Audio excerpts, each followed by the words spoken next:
A pandemic safety feature on Uber and Lyft is getting abused to scam drivers and discriminate against passengers. What is this all about? Black and LGBTQ passengers told BuzzFeed News they're being refused rides due to false claims they are not wearing masks. But masked drivers are also being accused. Right? We know that screen, don't we, so very well. It wasn't the first time Charles Hossel had issues when calling an Uber. As someone who is quite hard to miss, the 53-year-old drag nun is 6'4", and that's without the heels and habit. He once had a driver speed off the second he saw who he'd been picking up. But everything had seemed pretty normal. On his May 8th ride in San Francisco, Hossel, who performed as Sister Diane Fire, was heading home after an event with Sisters of Perpetual Indulgence, the troupe of drag nuns he belongs to. A few hours later, I got an email from Uber that said my driver had reported me for not wearing a mask, Hossel said. But if you know any drag queens, you know we don't not take selfies. Hossel had in fact taken a selfie during the ride, which showed him wearing a pale, silvery mask that covered him from his chin to below his eyes. He put on the mask before entering the car and didn't take it off until he got home, he said. He was left wondering whether he'd been falsely reported due to anti-LGBTQ bias, as it is a regular occurrence in the drag community. In 2017, one of Hossel's fellow San Francisco drag nuns was refused a ride when their Lyft driver saw what they were wearing. A few months later, RuPaul's Drag Race contestant Aja was kicked out of a Lyft after kissing their boyfriend. Despite challenging the claim to an Uber rep, Hossel was required to take a selfie to verify he was masked before his next ride. Not a massive inconvenience, but a frustrating resolution to what he believes was likely an incident rooted in discrimination. Could be, we don't know. So he says, I don't know, was it the mask, Hossel said, or was it the lashes and gorgeous legs? You got to ask the driver, Hossel. You got to speak directly to the driver. Why did you refuse my trip? Implementing safety precautions on ride-hailing apps has been essential to keep both passengers and drivers protected. Throughout the coronavirus pandemic, both Uber and Lyft continue to require masks regardless of vaccination status and allow both parties to report each other if one of them does not comply. But while this feature is intended and presumably most often used to simply report those who refuse to wear masks, some people are abusing it, making false claims of masklessness, both to discriminate against passengers and cheat drivers out of fares. It's one of those things where it happens one or two times. You might think it's a coincidence, said Corey, 29, who's a black and lives on the south side of Chicago. But around the fifth or sixth time, or even the second time in a day or week, you start to realize, Corey asked, like others in his story, that their last name not be used for privacy purposes. People of color, as well as LGBTQ individuals and passengers with disabilities, have long faced issues of discrimination when it comes to hailing a taxi, often watching cab after cab drive straight past with no one stopping to pick them up. Ride-hailing apps were once seen as a possible solution to this experience since the cars are summoned automatically, but research has shown that they're not necessarily a great equalizer, with discrimination still remaining a rampant problem. 2016 study indicated that black passengers wait up to 35% longer waiting times for the Uber and Lyft than white passengers. That's wrong. That's just plain wrong. I'm not saying the facts are wrong. I'm just saying it's plain wrong that they should wait longer. And the cancellation rate for African American sounding names was more than twice as frequent compared to white sounding names. I did not know that.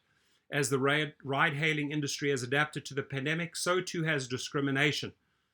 Says Ezzy Jackson, a 40-year-old in Baltimore, said he has been falsely reported for going without a mask 3 times on Lyft, twice before he even entered the car, leading him to think the drivers just didn't want to drive a black man. I get Lyft drivers sometimes that I can tell by their demeanor that they're not thrilled that I'm black. But what are you going to do? He said. There he is right there.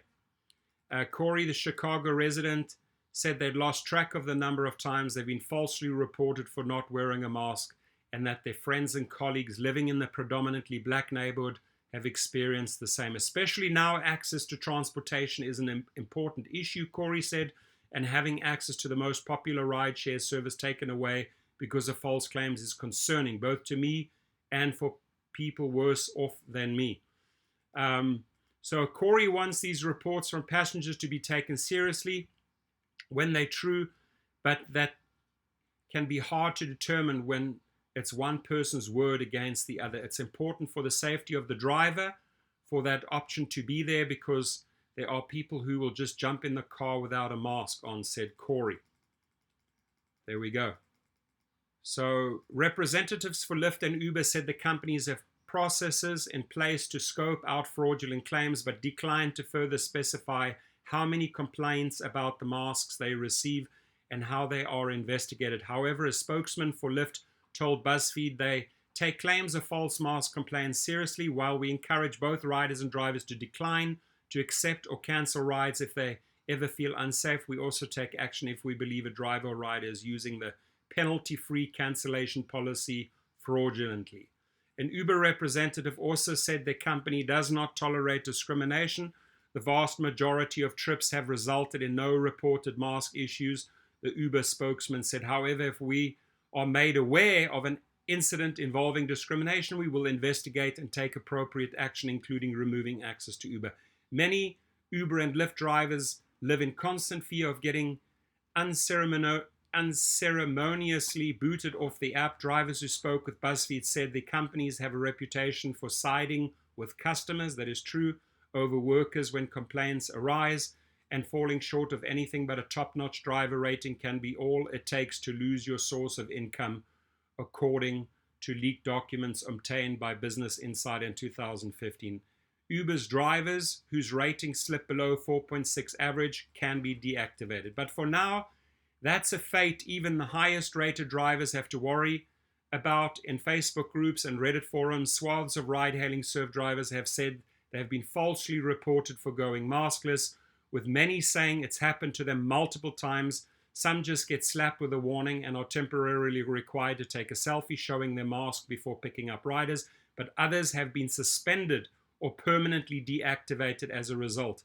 I was an essential worker, Lisa, a now deactivated Uber driver, told BuzzFeed, and then I was slapped in the face when it was all done and said. Natalia, a 60-year-old Pennsylvania Lehigh Valley, started driving for Uber in 2014. She took great pride in the service she provided and even achieved the prestigious diamond status granted only to the highest rated drivers. But on May 12th, she was suddenly kicked off Uber, her sole source of income. It was a lack of transparency that Natalia found most frustrating. She contacted Uber support and was told there had been multiple reports that she'd violated mask guidelines, but they could not tell her how many or when.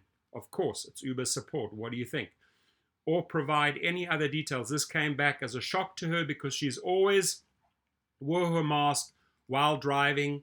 She said her only guess is that she may have momentarily pulled it to the side to take a sip of water during one of her long rides on the road. Her deactivation was permanent and she was unable to appeal. There's no recourse to me as a driver for any of these complaints. Dishonest complaints from passengers trying to score free rides are a totally new issue facing ride-hailing service drivers. These kinds of rider scams have honestly been around since day one, said Harry Campbell. Hey, Harry, a former Uber and Lyft driver who now runs the popular Rideshare Guy. Frankly, a lot of times it works pretty well because for the company it's typically cheap and easier for them to just refund a ride than it's to investigate these, he said, these types of situations. As long being the experience of Derek, DC-based Lyft driver, it happens a lot, he said. They'll say someone smelled of alcohol or they were speeding and all that, but I have a dash cam that protects me. There we go, that dash cam. Get it. Knowing the precarious nature of this work, Derek said he follows safety protocols and always wears a mask to avoid such complaints. But on 3 separate occasions, he was reported anyway and was suspended for a few hours each time. He estimates that he probably missed out on about $100 in earnings for each of these suspensions. It's upsetting because you're following the guidelines. Even with temperatures now in the 90s and humid in DC, Derek keeps his mask on and windows down, only closing them and turning on the AC if a passenger specifically requests. Still, he feels on edge, painfully aware the next suspension or worse could come at any time if someone lies about the masks. When you drive for these rideshare companies, they can deactivate your account for no reason, he said. It's not even just the false reporting. You don't know what's going to happen from day one to the next. Welcome to Uber and Lyft. Now, if you are deactivated, go to legalrideshare.com/deactivation, upload your footage, upload your evidence, and they will legally represent you for $25, only $25. And if you do get into an accident, God forbid, I hope that never happens, but contact the guys, Brian Greening, there he is, at Legal Rideshare. If you or your passengers get injured, reach out to them immediately and start the process. Ladies and gentlemen, please let us know what you have experienced as a rider or as a driver during the whole process of wearing a mask or the no mask, no ride policy.